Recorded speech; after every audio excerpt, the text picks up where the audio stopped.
Late alone the foreign minister, وہ تو بہت دور کی بات ہے because فورن منسٹر کا تو ایک ایک لفظ کہا گیا وے ہوتا ہے, میجر ہوتا ہے, اس کی نہ صرف انٹینڈڈ معنی کے بارے میں بات کی جاتی ہے بلکہ انسنویٹ کیا کرتے ہیں اس پہ بھی بات کی جاتی ہے.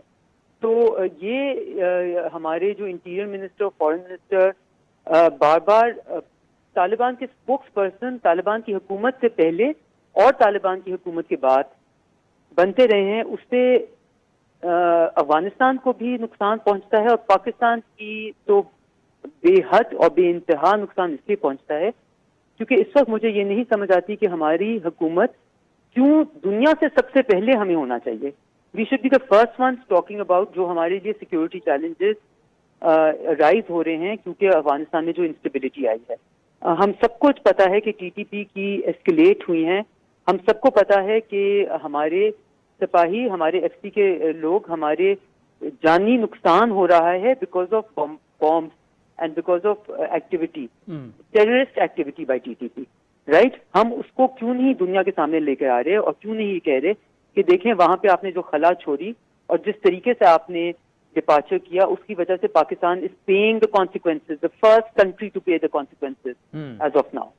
تو کیا ہمیں سب سے پہرے فہرست نہیں ہونا چاہیے کیونکہ ہم پہرے فہرست ہوتے ہیں ہمیشہ to have the blowback from Afghanistan میں جتنی بھی انسٹیبلٹی ہوتی ہے, جتنا بھی کسی قسم کی ٹیررسٹ ایکٹیویٹی ہوتی ہے, لیک آف سیکورٹی ہوتی ہے, سب سے پہلے پاکستان کے بارڈرز کو پرمیٹ کر کے پاکستان. اچھا ہے نا جی, سوری فار انٹرپشن, آپ نے دو بڑے اہم پوائنٹ ریز کی. ایک تو یہ کہ جو ایک وکالت کا ایک امپریشن ہمارے وزراء دیتے ہیں کہ جی طالبان کی وکالت کریں, اس کا نقصان ان کو بھی ہو رہا ہے, افغانستان کو بھی, اور ہمیں بھی ہو رہا ہے. اس کو تھوڑا سا میرے ویور کے لیے ایکسپلین کریں کہ جب آپ کہتے ہیں کیوں, کیا نقصان ہمیں کیا ہو رہا ہے اس سے. دیکھیں, سب سے پہلے ایک نیشن, ایک اسٹیٹ, ایک رسپانسبل اسٹیٹ پہچانی جاتی ہے اپنی کریڈیبلٹی کے ساتھ. اپنی کریڈیبلٹی اس اسٹیٹ کی کیا ہے پوری دنیا کے سامنے, اپنے نیبرز کے سامنے اور افغانستان میں بھی. اور جب آپ کا, اور ہم ہمیشہ یہ کہتے ہیں 2010 سے ہم ایٹ لیسٹ, بلکہ 2008 سے تو ایٹ لیسٹ مجھے پتا ہے واضحاً ہم کہتے آئے ہیں کہ پاکستان ہیز نو فیوریٹس ان افغانستان. پاکستان کا بزنس ہی نہیں ہے چوز کرنا کہ جی وہاں پہ کون حکومت کرے, کون نہ چوز کرے, کون حکومت نہ کرے. لیکن جو بھی جس طریقے سے بھی, اور hopefully we always wished کہ وہ ملیٹریلی نہیں ہوگا, لیکن ٹو بی آنیسٹ طالبان کی حکومت جو اس وقت آئی ہے وہ ملٹری اسٹرینتھ پہ آئی ہے. نیگوسیشن ان کی صرف US کے ساتھ ہوئی ہے. انٹرا افغان نیگوسیشن اس وقت تک ایک معنی خیز انٹرا افغان نیگوسیشن نہیں ہوئی. وہ کوئی بھی حکومت آتی ہے, ہمارا بنتا ہے کہ ہم ان کے ساتھ تعلقات نارملائز کریں اور بہتر کرنے کی کوشش کریں. لیکن ہماری کریڈیبلٹی کب بالکل ایروڈ ہو جاتی ہے جب ہم ایک ایسی قوت جس کے یقیناً بہت لوگ ساتھ ہوں گے لیکن بہت لوگ ان کے اگینسٹ ہی ہیں افغانستان کے اندر ہی, اور افغانستان کے اندر لوگوں کو یہ شک پڑے اور یہ شبہ ہو کہ پاکستان ایک گروہ یا ایک قوت کے ساتھ کھڑا ہے بجائے اس کے کہ پورے افغانستان کے ساتھ کھڑا ہے, تب پاکستان اپنی اسپیس بھی لوز کرتا ہے, اپنی کریڈیبلٹی بھی لوز کرتا ہے, اور سب سے امپورٹنٹلی پاکستان اپنی credibility to be able to engage with the rest of the world on the matter of Afghanistan کرتا ہے, بیکاز پاکستان کو اسکوئرلی اینڈ کلیئرلی وہ ایک کیمپ میں ڈال دیتے ہیں کہ یہ تو جی طالبان کے. بڑا مجھے جو آنسر چاہیے تھا پریسائزلی وہی آپ سے ملا ہے نا جی. ریکویسٹ یہ ہوگی, آخری میرا آپ سے سوال جتنا بھی وہ بریفلی آپ ایکسپلین کریں. ایک سیناریو ہے اور وہ یہ ہے کہ جس طرح نیوزی لینڈ کرکٹ ٹیم یا ECB نے جو فیصلہ کیا کہ جی پاکستان کو آئسولیٹ کرنے کی, اور آپ نے ECB کی شاید پریس ریلیز اگر دیکھی ہو کہ وہ خطے کی صورتحال کا بہانہ بنا رہے ہیں, مطلب they are linking it to Afghanistan. تو ایک امپریشن یہ بنایا جا رہا ہے کہ جی Pakistan is not a safe country any more جب سے طالبان افغانستان میں آ گئے ہیں, اور ساتھ میں یہ بھی کہا جا رہا ہے کہ جی اس کے بعد FATF کے معاملات پہ بھی ہم پر پریشر آ سکتا ہے, IMF کے معاملات پر بھی آ سکتا ہے. کیا یہ اس کو ہم ایک ویسی سازشی تھیوری کریں یا ہمیں اس کے لیے تیار رہنا چاہیے کہ یہ نزلہ اس طرح سے گرانے کی ہم پر کوشش کی جا سکتی ہے؟ دیکھیں, ہمیشہ کہتے ہیں نا, you should hope for the best but prepare for the worst. میرے نظر میں یہ, میں جب یہ 15 اگست سے ایٹ لیسٹ یہ بار بار کہتی آئی ہوں کہ اس وقت ایک سپر پاور جس کو اس طریقے سے وہاں سے نکلنا پڑا اور جس کے اتنے سنگین ریپرکشنز ہیں جو پوری دنیا کے سامنے نظر ہیں, ہمیں وہ امیجز کبھی نہیں بھولیں گے. 9/11 کے امیجز بھی نہیں بھولیں گے اور وہ امیجز بھی نہیں بھولیں گے جہاں افغان سٹیزنز اپنے آپ کو ان کے ملٹری پلین کے ساتھ اٹیچ کرتے ہوئے اپنی موت کو چلے گئے. یہ امیجز پوری دنیا کے دماغ سے نہیں جائیں گے. اس امریکہ کو اور ویسٹ کو اس وقت یقیناً اسکیپ گوٹ ایک ڈھونڈنی پڑے گی, اور Pakistan is the best. Pakistan has been unfortunately اس کے لیے ایک بہت بڑا اور اچھا کینڈیڈیٹ ان کو ہمیشہ لگتا ہے. اس لیے ہمیں پھونک پھونک کے قدم اٹھانے چاہیے تھے. آلریڈی مجھے لگتا ہے جو جس طرح کی ہم نے اسٹیٹمنٹس دی ہیں, جس ارسپانسبلٹی کے ساتھ ہم نے کئی اسٹیٹمنٹس دی ہیں, اور جس ارسپانسبلٹی کے ساتھ ہم نے پاکستان کا کیس دنیا کے سامنے, پاکستان کی کنسرنز دنیا کے سامنے, پاکستان کے security challenges which are emanating from America departure, hasty departure, an unplanned departure, وہ ہم جس طرح نہیں رکھ سکے اس کے ہمارے پہ سیویئر ریپرکشن ہو سکتے ہیں. We should absolutely be prepare to engage with the world. لیکن یہ جو آپ نے دیکھیں کریڈٹ کی بھی ایگزامپل دی, آپ کا کنٹرول کبھی نہیں ہوتا on what somebody else might do, لیکن آپ کا کنٹرول ہر وقت اس چیز پہ ہوتا ہے کہ how will you react to it. اور مجھے لگتا ہے کہ یہ حکومت نے ایک پورے ملک کو ایک وہ heap hazard reactionary emotional reaction پہ آمادہ کیا ہوا ہے, اور خود بلکہ سہرے فہرست ہوتے ہیں. تو دوسروں کو گالی دینے سے, گالی گلوچ کرنے سے, دوسروں کو برا بھلا کرنے سے, کہنے سے آپ نے یہ کیا وہ کیا, کچھ نہیں ہو سکتا. جو آپ کے ایشوز ہیں آپ ان کو سارٹ آؤٹ کریں, and then expect the worst from everyone else. ہینا ربانی خیر صاحبہ, thank you so much, always a pleasure having you on the show. ناظرین وقت ہو چاہتا ہے ایک بریک کا, جس کے بعد حال ہی میں کابل سے لوٹنے والے سینئر صحافی طاہر خان سے گفتگو کریں گے, اور خصوصاً جو آج طورخم بارڈر پہ ہوا اس پر طالبان کا ورژن کیا ہے. ذبیح اللہ مجاہد صاحب کا ایک پیغام بھی آپ سے شیئر کریں گے کہ پاکستانی پرچم کو جس طرح سے آپ نے ویڈیو ساری دیکھ لی ہوگی اس پر تفصیلی گفتگو کریں گے. ہمارے ساتھ رہیے گا بریک.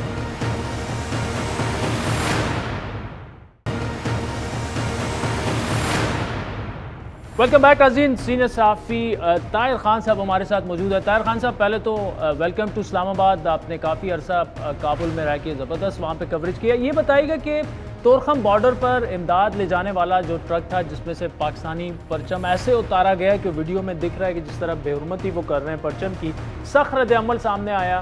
آپ نے بھی ٹویٹس کی, ہم سب نے کی. طالبان کی کو لیڈرشپ لیول پر اس کی ڈیفینیٹلی مذمت بھی کرنی چاہیے. کیا آپ کے پاس اس پر لیٹسٹ کیا ہے اور کیسے دیکھ رہے ہیں آپ اس کو؟ میری نظر میں یہ نہیں ہونا چاہیے تھا. پاکستانی بر ملک اور اس کے لوگ جو قومی پرچم ہوتے ہیں اس کے بارے میں بڑے حساس ہوتے ہیں, اور گو کہ طالبان کا یہ کہنا ہے کہ وہ چند افراد کا فعل ہے, لیکن جو ویڈیو ہے اس میں طالبان کے جو مسلح لوگ ہیں وہ بھی ہیں, اور ان میں جو یونیفارم والے لوگ ہیں جس کو طالبان نے یونیفارم دیا ہے. اور میرے خیال میں جس طرح ہم کابل میں تھے, آپ نے بھی دیکھا, ہم نے بھی دیکھا کہ یہ جو ان کے انٹیلیجنس کے لوگ یا ابھی NDS کے, یہ ان کا یونیفارم ہے.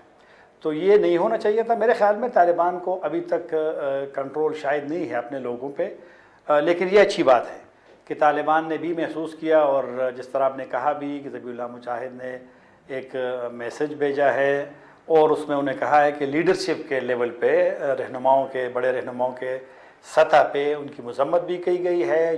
جو لوگ اس میں ملوث ہیں ان کو گرفتاری کا حکم بھی ان کا ہوا ہے, اور ان کو غیر مسلح کیا جائے گا, اور ان کی تحقیقات بھی کی. تو یہ اچھی بات ہے, لیکن یہ نہیں ہونا چاہیے. یہ ڈیفینیٹلی نہیں ہونا چاہیے تھا. طاہر خان صاحب, آپ نے چونکہ ذبیح اللہ مجاہد صاحب کے میسج کی بات کی, تو وہ جو آڈیو میسج ہے وہ ہم سنوا دیں ذرا ناظرین کو. کیا ہے دا ډېر ناوړه پیښه سوې ده. د چا هلته کړې ده ناپوه دي کامل, او د نه پوهېږم په کومه وجه به داسې وي. د دغو کسانو د نیولو امر سوی ده, دا به ټول له دې چې نه ایسته کېږي او نیول کېږي, خالي سلاح کېږي به. دا ناوړه پېښه ده, ځکه دا موټر د مرستو موټر و, او د پاکستان هېواد بیرغ پرې باندې و. سره ناوړه چلن کړی, په دې وجه باندې موږ ډېر خواشیني سوي یو او ډېر متاسفه یو. مشران ټول په دې باندې خفه سوي دي. دا پیښه هر صورت چې مخنیوی به کېږي د آینده دپاره, موږ ډېر جدي به دا موضوع تعقیب کوو. دا کسان نیول کېږي انشاءاللہ. ٹھیک ہے, یہ آپ نے سن لیا ناظرین ذبیح اللہ مجاہد صاحب کا, اور اس میں ساتھ میں اردو سب ٹائٹلنگ بھی چل رہی تھی. طاہر, انکلوسیو گورنمنٹ کی بات کریں, بڑی اہم ڈیولپمنٹس آج کابل میں ہی. ملا عبد القیوم کو نائب وزیر دفاع اور ابراہیم صدر کو نائب وزیر داخلہ بنا دیا گیا ہے. کچھ اور قومیتی لوگوں کو بھی شامل کیا گیا. کیسے دیکھ رہے ہیں آپ اس کو؟ میرا نہیں خیال کم ہوگا دباؤ, کیونکہ جو نام آئے ہیں اس میں تقریباً جو میں نے پڑھے ہیں, کچھ کو میں جانتا ہوں, اس کے بیک گراؤنڈ کو بھی جانتا ہوں. تو یہ تقریباً میرا جو ایک اپنی جو وہ ہے جو میں نے دیکھا ہے, 98%